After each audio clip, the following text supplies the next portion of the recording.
Hi, folks. So you've made your short animated film. You got this thing done. And now to do nothing with it would just be sad. So, what you really want to be doing when you finish a film is to submit it to festivals. Your film has the potential to be seen all over the world. Nowadays, there's really no excuse for not doing it. It's been streamlined. Back in the day when I was in school, I had to mail VHS tapes with paper printed out applications for festivals. So it's so easy nowadays. So I want to talk about a few different sites that you can use to submit your film. So here you can see already I have opened Film Freeway, and this is probably the most common current way to upload. If you remember applying for college, if you use the Common app, then you know how easy that was and game changing that was for applying to college. You upload all your documents once, your essay, everything else, your transcripts, done, right? And then you just choose which colleges you want to apply to. So Film Freeway is a lot like that. Now, not every festival is on here, but I would say the majority of them are. And once you get your stuff up here, you can go back at any time and add more festivals. So let's take a look at the site. It is filmfreeway.com. The first time you come here, it will look like this. If you stay logged in on your own computer, though, it'll just take you right to your own page. So you've got all these different tabs here. The ones you want to check out, if you don't have an account, obviously click on sign up. Or if you do have an account and you are returning, go to log in. Okay, so once you're at this page, if you used Google to log in, you can do that. I just use my regular personal email. I'm going to click log in, and it's going to verify that I'm a human, and then we're in. Okay, so as you can see right off the bat, it has some suggested festivals up top, and you can sort them. I kind of like this. You can sort them by next deadlines. I think that's helpful because if you want to know what's closing soon that you don't want to miss in on, popular, best reviewed. You can do entry fees lowest first, but you can also filter it by a certain price range. But I guess if you did lowest first, it would show all the free ones first. Years running is kind of nice too. I try to avoid festivals that are in their first or second year. I just wonder how legitimate they are, to be honest. But things that you're looking for, right? And you could submit to 100 festivals, and I'm certain that you would get into some of them. And that's okay. Maybe you just kind of want to get your film on a screen. And, no shame in submitting to festivals like that have a super high acceptance rate. But I think it's important to be discerning too, and look for some festivals that are maybe a little bit more prestigious, have been around for a while, that have a lower acceptance rate. The thing I like to look for is how many people are attending this festival, right? And from there, there's other things too that it'll say. They'll have labels like Oscar qualifier, BAFTA qualifier. So, for instance, an Oscar qualifier, what that means is if you get into this festival, you can submit to the Academy Awards, which is pretty cool. Another thing, though, too, as a student, and just as an aside, you can apply for the Student Academy Awards. Right? Because that's a whole different category, and you're more likely, obviously, to get that than a professional short film animator. I wonder, though, we'll look see if the Student Academy Awards is on Film Freeway. But anyway, you might want to look over here, right? Like open only means, like if it says it's closed, that means they're not currently accepting films. So right away, why wouldn't you just go to open only? You can see as soon as I clicked that, it brought up Tirana International Film Festival, Academy Award qualifying, 23 years, Albania, right? And so if I click on it, I can click here or I can click View Festival. I usually don't hit Submit now because I want to kind of read the details about it. But you can come here, you can see it's not only an Academy Award qualifying festival, which means it's been around for a while. A lot of people attend and lots of eyeballs are getting on your film. It's also a European Film Award qualifying. Nothing wrong with that. You can see it's been running for 23 years, 30,000 people in attendance, 3,500 submissions, projects selected 220, right? So if you just do the math, I need a calculator. 220 divided by 3,500. They've only got a 6% acceptance rate. That's highly desirable. Anywhere between like 0 and 10% is pretty notable for you as a filmmaker. But they also will show you their contact, their website. So if you want to also take a look at their website, I tend to do this if I'm not familiar with a festival. I want to see, what's going on. Where is it? Like I look at the archived ones too to see what sorts of films were chosen in previous years, right? And then let's say you decide you want to submit. It's very important to read the about, okay, to see what is this festival about. And then also very important, so you don't waste your money, read about their rules and terms, and then also their categories, right? If they don't have an animation category or short animated film, then you probably don't want to submit. Or for instance, there's a lot of festivals that are for documentaries only. In that case, if you didn't make a documentary, again, you don't want to submit. So if I look over on the right, dates and deadlines. So the opening date, early bird. Usually if it says early bird, it's cheaper if you got in early. Regular deadline, extended deadline. That often means that either it's going to be much more expensive or that you could only get in if you have some sort of special permission code. Notification date that's the date by which they'll let you know whether you got into the festival or not. I've only seen this vary by a few days. It's fairly reliable. And then the event date is when is the screening happening. So as soon as you click on Submit Now, it allows you to choose. I've got 2 films that I've uploaded here over the last few years. My current film is Shalom, right? And then you can choose like, which category? Let's see, animation, right? Not super cheap, right? So that's where filtering by price might be helpful as well. Anyway, that's about how you submit and how I tend to look at festivals. But if you go back, again, you can choose by category. You can choose by entry fee. You can lower it as low as you want. How many years running, right? Like as soon as you start doing that stuff, it does filter it down so because you could spend all day on here. Okay, so now you kind of have a sense for like, how do I submit? Actually, I'll pretend I'm going to submit. So I'll hit submit now. I'll go animation. Let's pretend I'm going to submit. And then I have to answer some questions here. Always answer the questions, otherwise you'll be disqualified. And then hit, I have to pick the film. If I don't pick the film, it doesn't know what I want to submit. Then click add to cart and check out. And then you have to, don't forget this last step. So here's where you actually, it's in your cart, but you still have to pay. So you will have to connect some sort of debit or credit card to it or Google Pay. I'm not going to submit to this right now because I do want to show you how do you even upload your stuff. So if you go to My Projects, right, you can say add a project, right? And then once you do that, here's my most recent project, Shalom. So I uploaded my entire film to the site. It's perfectly secure. So you're going to need your film.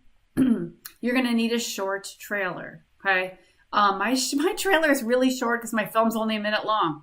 That's fine, right? So you can even view it after you upload it. I like to upload everything to Vimeo. I just think it gives you like a better quality upload.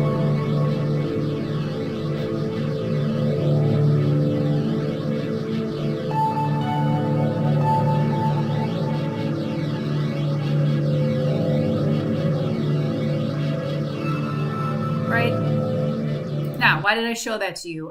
Not to plug my film, but just to show you that it doesn't have to be long. It doesn't have to be fancy. I had the title of the film. I had literally a couple of seconds of animation and then a video that was in part of it. And then my name again, and then the name of the composer. So short and sweet. You do need a film poster. So thankfully, I think pretty much all of you already have that. So take a still from your film. Make it into a poster. If anyone needs a template for a poster, if you don't have one, I made one several years ago for my students. I kept mine very simple. Okay, it doesn't have to be fancy. They're also going to be looking for stills. Okay, so designate at least 5 stills from your film that you can upload. They'll use these not only just to kind of, get a little snapshot of your film, but they'll use those to promote your film. They'll use the trailer also to promote your film and even to put in the program for the festival. Then they're going to ask you for a little synopsis, director's biography. So that's something you can write up. A bio photo, right? This is a photo I had taken of me. And then my director's statement. Okay, so these are different things you probably made as part of your press packet. Then project website. So I'm not going to buy a whole web domain for my film. I'm just not going to do it. But what I did was I took the site I had already created on Wix.com with my own domain, and then I just made a new sub page. So it's augustproductions.com/shalom. And honestly, it just kind of has the stuff that's securely already available on Film Freeway. But it's nice because it's just a place you can point people to. So again, I've got my trailer, synopsis, poster, stills, screening schedule. There's nothing there yet. This is something you can add, right? So if you've already created a website in professional practices, just add a new tab, right? Here's a more complete one from my last film because that came out a couple years ago, where little by little, as I got into festivals, I would add the laurels, whether it was official selection or did I win an award, right? And so I would list the festival with a link to it, and then when and where it was, right? So it's pretty cool, right? To have your stuff seen. So mine was seen all over the world, which I was pretty excited about. And then won some awards, right? So I just included those here. It's the kind of thing you can just keep going back to and editing as you get into different festivals. So that is what I linked back to Film Freeway. And you can add, like if people write reviews on your film or there's news, you can add articles here. So if we look at my other film, Lock the Gate, right? Because this one's already been out for quite a while. I did have my film included in some articles, and so that sort of stuff. And then what's kind of cool is, I think it's in Dashboard. It's really nice because you can see everywhere that you've uploaded your film. And it's, even have a map of like where around the world have you submitted to, and how much it costs, like how much money you've spent so far, how many awards have you won, right? If I go to Shalom, oh, where is it? I know there's a section where I can add, right? As I get into festivals, I can add them here. Here we go. So as I got into festivals, I would add them to this section so that festivals could see, hey, guess what? I've already gotten into these other festivals. So, and then, where is it? There's another, if I go to submissions, here we go. So you can filter it by project. So these are all the ones I'm currently in consideration for my current film, right? But then if I look at, right, you're going to get turned down a lot, right? Look at all these minus signs. I got rejected a lot, right? So, but you want to keep submitting and don't lose hope because not every festival is going to like your film. Some of them are going to say selected. That means you're in the festival. Some might say finalist if you're like in the final running for an award. And then some of them award winner, right? So it just depends on the festival, but it's pretty exciting. You will get notifications, which can also be sent to your inbox, letting you know. Well, first of all, too, I like that you can see the notification dates here. So when are they going to make a decision? Did I get in? Did I not? But that's why I love this site so much, because look at how many festivals I was able to enter, right? And all I had to do was put it in the cart and hit checkout. Okay, so that is really what you're going to need for Film Freeway, right? If I go back to my projects, I think that's pretty much it. So I've got the rundown for those. There is one other site that I wanted to bring up to you. I have submitted to some festivals on here. It's festhome.com. Okay, you can register for free or log in if you already have an account. And this one, there's a lot of overlap, so be careful you don't submit to the same festival twice. I did that at least once on both sites, but it's very similar where you're going to upload a copy of your film and a link to your film. This one's a little more complicated though, just a little, because it is international. So they want you to upload SRT subtitle files and stuff.